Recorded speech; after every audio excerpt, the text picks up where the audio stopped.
Le désaccord concerne rien de moins que l'avenir de l'humanité.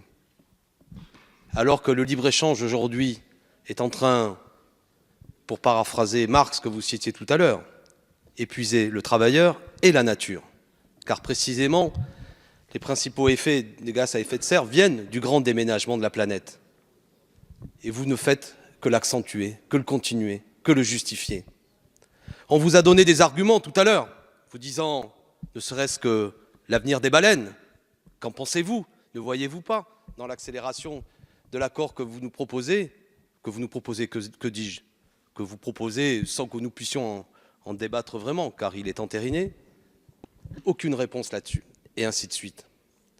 Le problème est là, sur quelque chose d'aussi grave, tel que nous l'avons dit tout à l'heure, un tiers de l'économie mondiale, 40% des échanges mondiaux, 600 millions d'habitants, nous en sommes réduits, et je vous reprends au mot, à vous dire, ne vous inquiétez pas, vous verrez, nous sommes vigilants, alors qu'aucunement, sur tout ce qui a été dit précédemment, aucune mesure n'a été prise pour enrayer aujourd'hui la destruction de la nature. Alors qu'est-ce qui nous reste?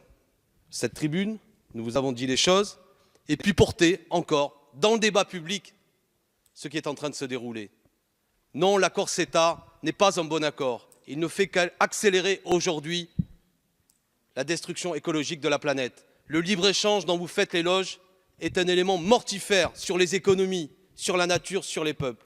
Et le nouvel accord que vous nous proposez va dans le même sens. Alors nous continuerons pour notre part à en faire la pédagogie, à en faire la publicité, à en prendre le peuple à témoin, car il doit être informé de ce qui est en train de se dérouler.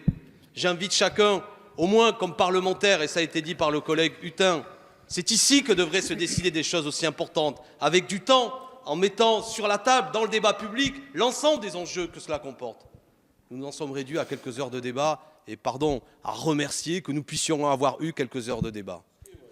Oui, certes, mais quelle différence d'échelle! Quelle différence d'échelle entre les enjeux fondamentaux sur l'avenir de la planète et le fait que, comme parlementaires, nous devrions à dire merci d'avoir pu un peu échanger. Et quelle que soit la nature du vote à l'arrivée, quoi qu'il en soit, en réalité, cela ne changera strictement rien.